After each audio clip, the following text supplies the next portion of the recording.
Time now is 17 minutes past 8. Maybe you're a pet owner, and if you are, of course, you adore them, but losing one can equally be so distressing.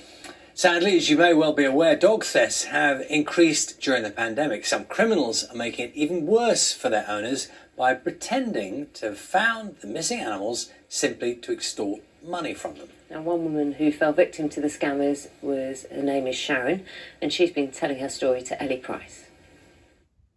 How do I know you're not going to phone the police once you get your dog?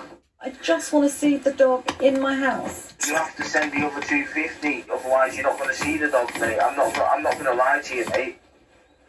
He went missing on the Wednesday night, and on the Friday evening, 2 hours after I'd finished putting the posters up, I had a phone call from a gentleman. He said to me, "I've got your dog, and I'm leaving the area tonight, so if you want him back, you've got to give me £1,000. If you don't give it to me, he'll go to the bait farm."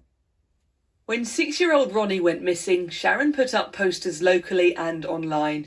She received around 50 calls over 10 days from the same scammers who claimed they had her dog.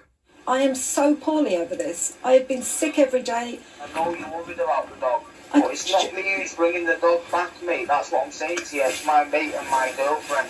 But he needs to make sure he's getting a cut out of this, mate. They kept demanding more. In the end, she paid out almost £2,500. I would have given anything to have him back, and I truly believe they had him. And although loads of people told me that they were scammers and they hadn't, I just believed. And he kept promising Sharon he'd return Ronnie. You said you would just drop him out the street and I'll come pick him up.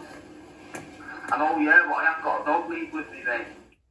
They phoned again, and he just said, "We haven't got your dog, we never had your dog. Have a nice life," and laughed and put the phone down. It was actually part of my pension I used, and I sort of think, well, I don't really, there are times, I know it sounds really pathetic, but there are times when I actually think I don't want to carry on, because I can't live waking up every single morning thinking about where he is, going to bed every night thinking about, is he cold, is he frightened? With people spending more time at home over several lockdowns, there's been a rise in demand for dogs, a rise in the cost of dogs, and therefore a rise in dog thefts. We've heard from a number of people whose dogs have gone missing, and the scammer calling them has used the same tactics and script as they did with Sharon. I mean, talking to Sharon today, her story was just unbelievable. Wayne May from the Dog Loss website, which helps reunite owners with their lost dogs, told me he's in touch with 19 different police forces. As an organisation, we've experienced 1 or 2 scam callers each month. Over the last 6 weeks, we've experienced 117 calls to owners.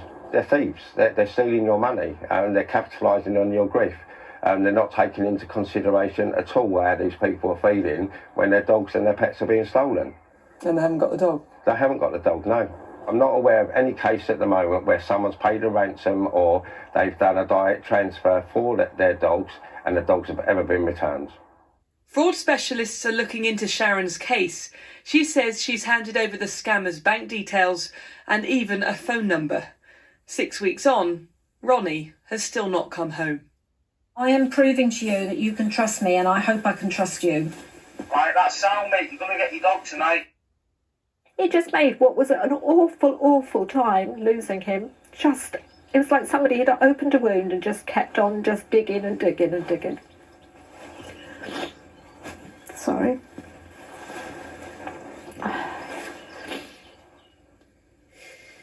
The thing about Sharon, and obviously thank you, Sharon, for sharing that story, because when you're a victim of a scam, speaking to Ellie Price, of course, Ronnie still not back yet. We are obviously hoping that he is returned soon. It's when you're a victim of a scam, you can feel really embarrassed and you can feel really humiliated as well, because all of that is cruel. And to go on national television and do that, one, is really brave of Sharon, and also hopefully there will be people who are watching that thinking, I never knew that was happening. I didn't think people could be that cruel and just have that extra layer of protection. So, Sharon, thank you very much. Yeah, I'm really hoping that it ends well. So,